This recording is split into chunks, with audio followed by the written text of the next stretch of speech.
Hi friends, एक बार फिर से स्वागत है आपका मेरे यूट्यूब चैनल पे। आज मैं आपके लिए लेके आई हूँ एक नया वीडियो बेबी वैक्सीनेशन पे।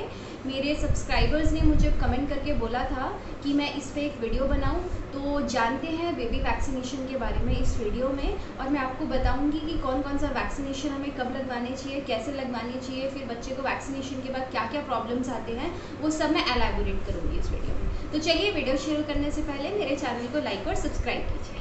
सो फ्रेंड्स, देखिए कुछ इस तरीके का आपको कार्ड मिलेगा। ये जो होते हैं आपके नेसेसरी वैक्सीनेशंस होते हैं और ये होते हैं ऑप्शनल वैक्सीनेशंस का आपको डॉक्टर पूरा इन्फॉर्मेशन देगी। अगर आप लगवाना चाहते हैं तो आप लगवा सकते हैं, नहीं लगवाना चाहते तो आप इनको स्किप कर सकते हैं।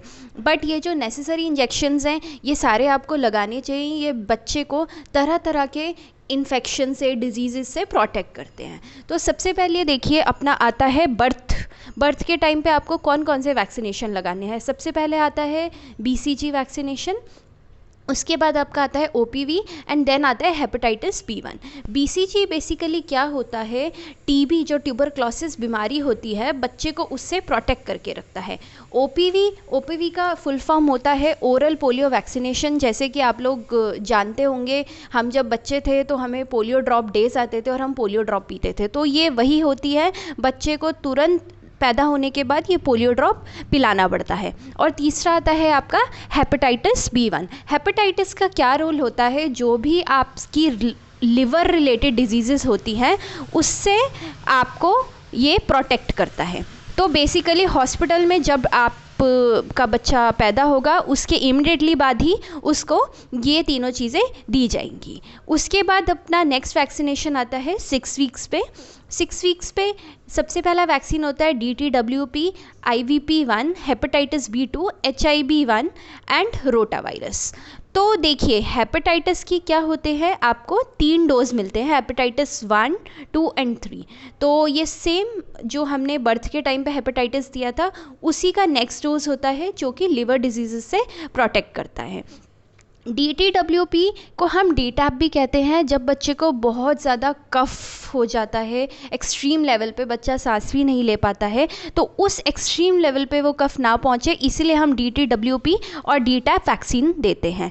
IPV होता है आपका इनएक्टिवेटेड पोलियो वैक्सीनेशन। ये भी पोलियो का टाइप होता है। ऊपर वाला OPV था वो ओरल पोलियो था और IPV जो होता है वो इंजेक्टेड पोलियो होता है। अब आते हैं अपना हेपेटाइटिस। मैं ऊपर आपको बता चुकी हूँ कि लिवर डिजीज़ से प्रोटेक्ट करता है और ये उसकी सेकेंड डोज होती है।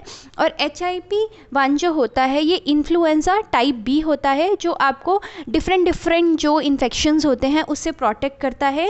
5 साल से पहले बच्चे की इम्यूनिटी जो होती है वो बहुत ही लो होती है। तो क्या होता है, अगर वो किसी भी वायरस या किसी भी बैक्टीरिया के कॉन्टैक्ट में आता है तो बहुत जल्दी उस चीज़ को कैच कर लेता है और बहुत जल्दी बीमार हो जाता है। तो ये जो होता है HIV जो आता है, इन्फ्लुएंजा टाइप B, ये बच्चे को तरह तरह के इन्फेक्शन से प्रोटेक्ट करता है। और लास्ट हो गया आपका रोटावायरस। रोटावायरस जो क्या होता है, ये ओरल ड्रॉप्स होती हैं पोलियो की तरह, ये कोई इंजेक्शन नहीं होता है।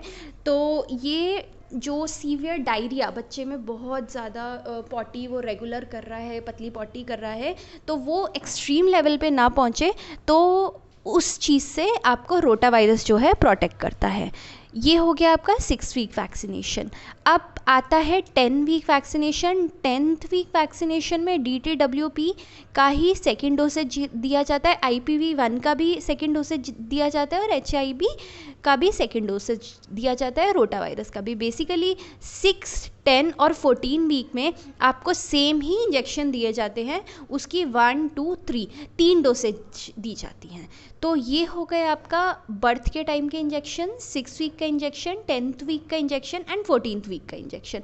अब दूसरी बात ये आती है कि हम जब भी डॉक्टर के पास जाते हैं तो डॉक्टर हमसे पूछते हैं कि आप पेनफुल इंजेक्शन लगवाना चाहते हैं या पेनलेस इंजेक्शन लगवाना चाहते हैं।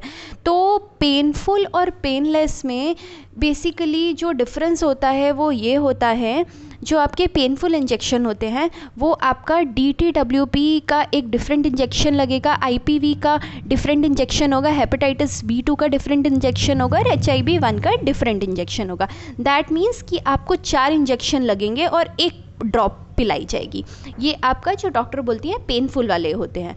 और पेनलेस में क्या होता है, इन चारों का कॉम्बिनेशन बना के इन्फेरिक्स हेक्सा करके एक इंजेक्शन आता है, जो कि बच्चे को एक बारी में चारों मेडिसिन बच्चे की बॉडी में चले जाते हैं। तो ये बेसिकली डिफरेंस होता है पेनफुल में और पेनलेस में। ये जो आप एक इंजेक्शन हम लगाते हैं, पेन तो इसके बाद भी होता है, बट क्या डिफरेंस आ जाता है, उसमें 4 बार आपको इंजेक्शन लगेगा और इसमें एक ही बार इंजेक्शन लगेगा। और मनी वाइज भी डिफरेंस होता है। मनी वाइज आप अगर इन 4 इंजेक्शन्स की बात करें तो ये बहुत आपको चीप पड़ेंगे, और ये अगर आप एक इंजेक्शन चारों का कॉम्बिनेशन लेंगे तो ये आपको कॉस्टली भी पड़ सकता है। पिक्चर आपको फ्लैश हो रही होगी स्क्रीन पे, आप देख सकते हैं कि इन्फेरिक्स हेक्सा किस तरीके का दिखता है। सेम चीज़ आपका 10th वीक पे भी होगी और सेम चीज़ आपकी 14th वीक पे भी होगी। अगर आपने पहला पेनफुल इंजेक्शन लिया है तो 4 अलग अलग इंजेक्शन लिए हैं, तो नेक्स्ट टाइम आप को 4 अलग अलग ही इंजेक्शन लेने पड़ेंगे, आप एक सिंगल इंजेक्शन नहीं ले सकते। तो जिस चीज़ के साथ आप डोज स्टार्ट करेंगे आपको वही चीज़ तीनों इंजेक्शन्स के टाइम पे कंटिन्यू रखनी पड़ेगी। अब एक आता है अपना PCV1। ये डॉक्टर ऑप्शनल बताते हैं, आपसे पूछते हैं लगाने से पहले कि हम इसे लगाएं या ना लगाएं। तो मैं आपको बता देती हूँ कि मैंने बहुत सारे डॉक्टर्स को और अपने फ्रेंड्स को कंसल्ट किया था कि हमें ये PCV1 लेना चाहिए या नहीं लेना चाहिए।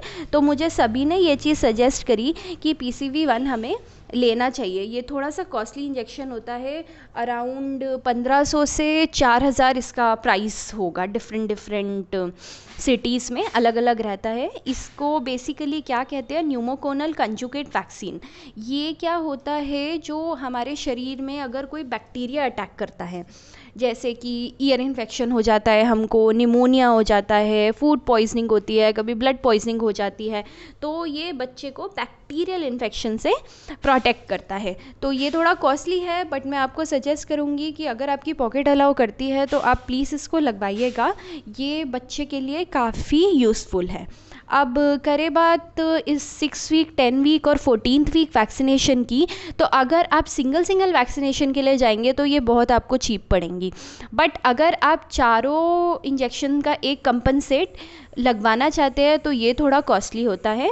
बेसिकली मैं इनके प्राइसेस आपको बता देती हूँ। जो हेपेटाइटिस आपको 50 रुपये से 6000 रुपये तक का भी मिलता है। अपना DTaP 200-300 रुपये तक का आता है। IPV 400-500 रुपीज़ के आसपास होगा। HIB 150-250 के आसपास होगा। और जो रोटा वायरस आता है वो 500 से 1500 रुपये के बीच में आता है। तो अगर आप अलग अलग जाएंगे तो ये आपको थोड़ा सस्ता पड़ता है। अगर आप पूरा एक इंजेक्शन लेना चाहेंगे तो वो करीबन 5 से 6000 रुपये तक का पड़ेगा।